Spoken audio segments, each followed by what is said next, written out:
Welcome to Housing Developments. I'm Paul Lopez without Jim Tobin, at least partially. This week we're celebrating Young Professionals Week, so we had the wherewithal to pre-record while we were in fall leadership and actually speak to a young professional. So first and foremost, let's give a big shout out to our sponsor, LG Pro Builder. Let's build a good life together. And with that, let's roll the tape with Jim Tobin and myself talking to David Price of David Price Construction.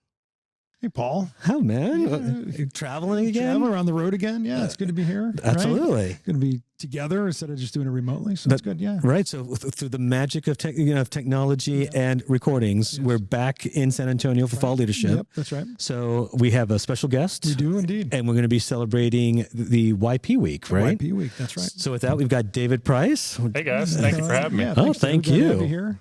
So tell us a little about yourself, David. Like, first of all, how did you get into the industry? So my start came a long time ago. I actually went to a church in downtown Raleigh, North Carolina, and we would go on missions during the summer. And we go to Kentucky or West Virginia, sometimes even Mexico. Mm-hmm. And we would replace a deck. In Mexico, we were actually building like 12 by 12 sheds and getting families of 4 out from underneath the camper shell that was on top of like center blocks or something, for instance, right? So things that we take for granted as a shed in the backyard is housing down there in Tecate. And so you just see the joy on their face if that deck got rebuilt and had been threatening to fall down for years and years and years. And I thought it was great. My dad was a doctor. My mom was a lawyer. So obviously this is the route I should have taken. I went to East Carolina University and graduated in construction management. I worked for a couple companies after that, one being a big commercial builder in Raleigh.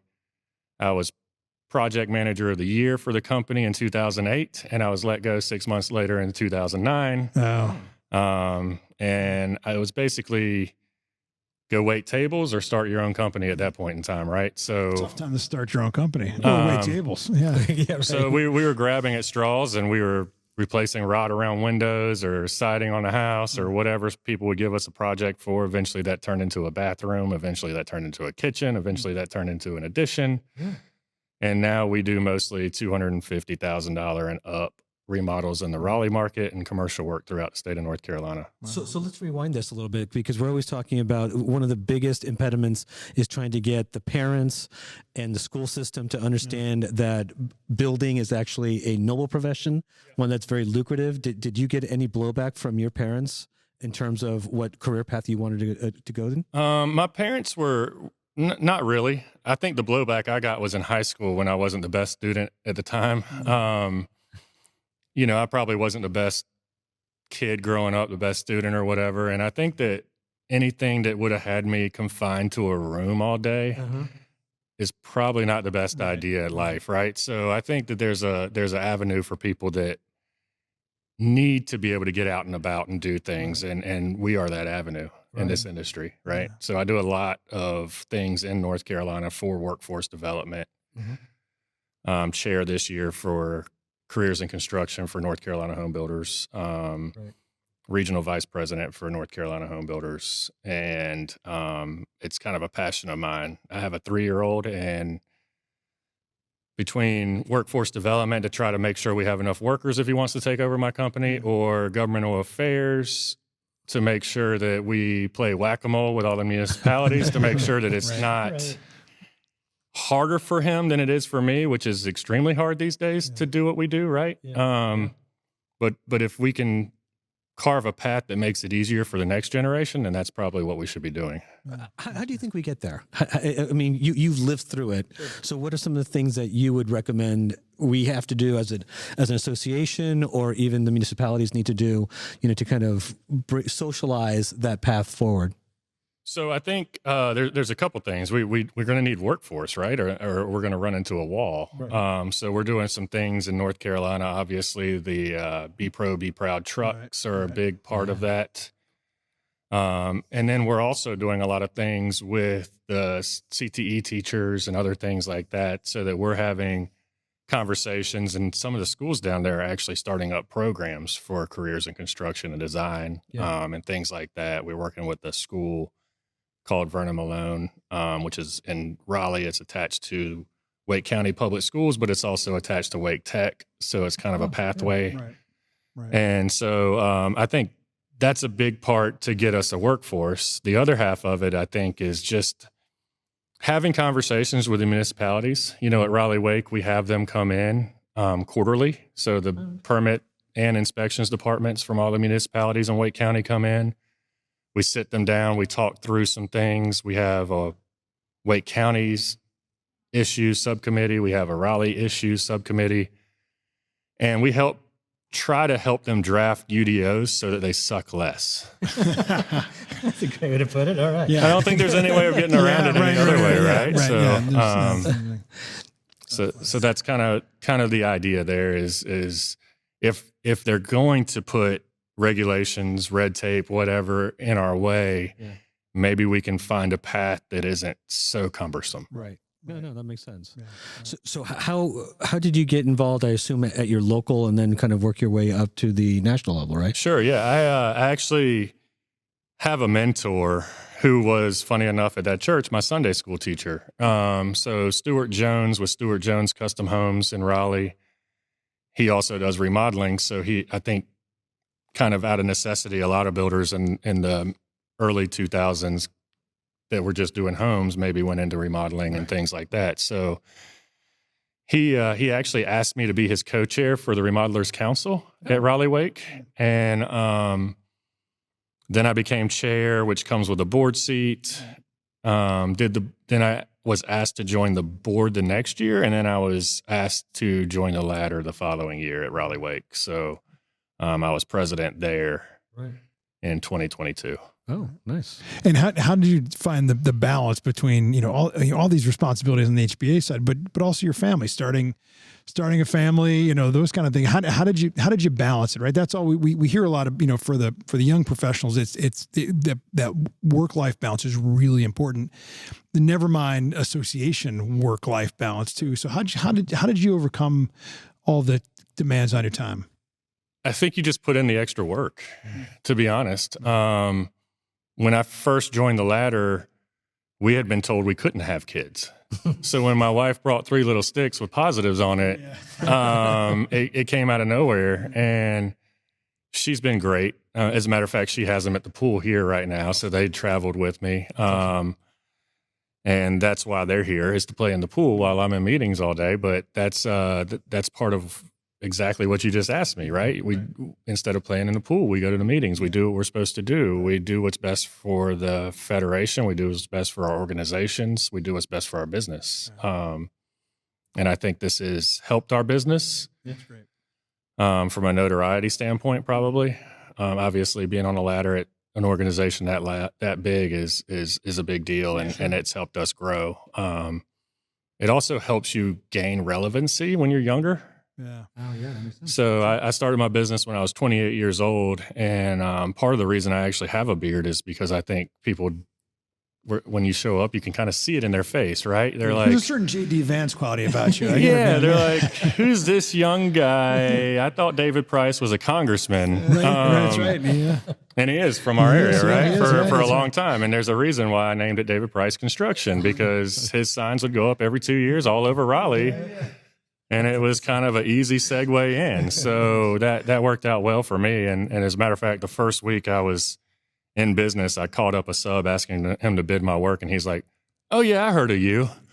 I was like, nailed it. Yeah. So we're celebrating Young Professionals Week this week, right? So and you're heavily involved. Tell me how you got into that format. I mean, did you feel it was important to be with your peer group as opposed to some of the the older veterans of the group? Or tell me your mindset there. I think the Kool-Aid tasted good. No. In seriousness, it's kind of assumed once you join a ladder like Raleigh Wake that you're going to start going to, obviously, the North Carolina meetings, but also the National Association of Home Builder meetings. And so the first year, I just went to the meetings and started kind of bouncing around. And then I decided to try to join a couple committees, and Young Pro was one of them because that was easy, because I am one. And then I also am part of the membership committee here.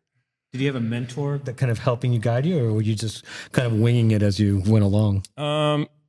There's obviously a lot of people within the organization at North Carolina Home Builders and Raleigh Wake that have been mentors to me. Paul Kane being one of them. And he kind of took me under his wing that first year and introduced me to a lot of people here. And that helped me feel secure in coming back, I think. And that's a big deal. Sure. What's your, so based on your experience, for our executive officers who are listening to the podcast and they want to start a YP committee or just get more involved, what worked and didn't work that you've seen over years to not only attract you, but then also other YPs? And so, what advice would you give to somebody who's going to start an account or start a committee? But more important, how do you keep young professionals engaged?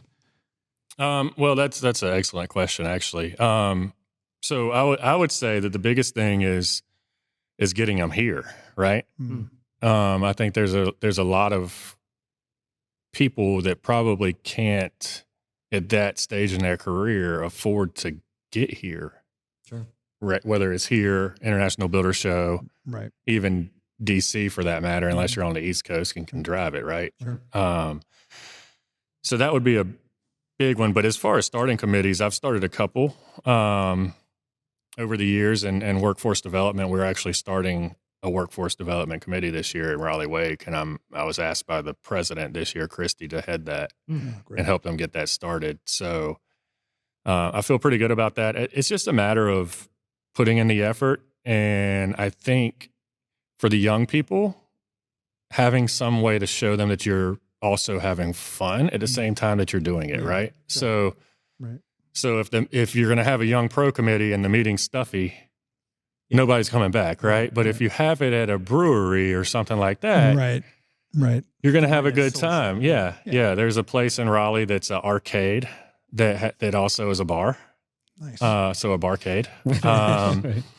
And I remember having meetings there and just thinking, this is so cool. And that was even when Tim was in charge of Raleigh, right? So, but I've got to know a lot of those guys over the years, and even some of the people that have aged out. I think that they even see like, oh wait, we can sit in an executive committee meeting, or we can sit in a, you name it, committee meeting and keep going and have some fun, right? Like, yes, we get serious business done. I mean, we get serious business done, but why can't you have a little fun and throw little jokes out there when you're doing it, right? Right. That's great. So October 25th, that's a day of service, we're calling it. Right. Can you talk a little bit more about that? So I think the idea is for people to get out and about, and maybe if you have Habitat for Humanity, if you have other things like that in your area, maybe go serve and do some things with them. The other idea is maybe to become a mentor for a day or something, and take some middle school, high school, college kids that are thinking about getting into industry and take them by some job sites, do some stuff like that. Right. I mean, service works a whole bunch of different ways, right? Sure. So you can obviously serve the community through Habitat. You can serve directly through mentorship or showing people the ropes. And look, this is what it's like to work a job site. This is what it's like to work in the office as an estimator. You get to read these blueprints. You get to do all these things because you got to make that sound fun too, right? Because I don't think most people, when they think of estimator, they think of exactly what I didn't want to get into, right? And sitting in an office all day. But the reality is that they get to go out. They're the first people to meet the people, right? So they're gaining rapport for the business, which is essential to getting a job. Wow. Sure. And then they're also meeting subs on the job sites to gain their bids, walk them through the scope of work, reviewing the scope of work and everything else in between. So, I mean, there's a lot of different ways to get into this business. Yeah. Obviously, trades are a whole nother route that we haven't even kind of discussed yet, but there's a ton of ways to get in this business. And there's a ton of different things that I didn't even think about when I started my business that are out there, like even guys spraying the studs for fire suppression and stuff like that are making a ton of money doing that, right? So it's wide open, and I think that we're finally starting to break through. I think over the last couple of years, we're really starting to see some momentum in workforce development, mentoring, and things like that. So I just see it as a way for us to open people's eyes to our industry and the ways that they can serve our communities through home building, other things like that. And then obviously we do have great ways to serve if we can go use our abilities and help with habitat, which is how I got started, like I said. So then even if that's tearing down a deck and rebuilding it for somebody, that person is the happiest person in the world when they can go put their chairs on that deck and not fall through it. Right. So, right. That's great. I think that all of that kind of encompasses what that week is about. Nice. Well, David Price, we really appreciate your time and thanks for stopping by. Yeah. My pleasure, guys. Thanks for having me. Thanks all the for way the in hat. San Antonio. Yeah, you guys get to wear those on the golf course. Darn right we do. That's awesome. All right. Well, Thanks, thank you very David. much. Yeah, My thanks, pleasure. David. Thanks, guys. All right. A great interview with David Price of David Price Construction in North Carolina while we're celebrating Young Professionals Week here at NAHB. So with that, I'm signing off without my dear colleague, Jim Tobin, but we'll be back again next week. With that, I'm Paul Lopez. Big shout out to LG Pro Builder. Let's build the good life together. See you next week. Take care.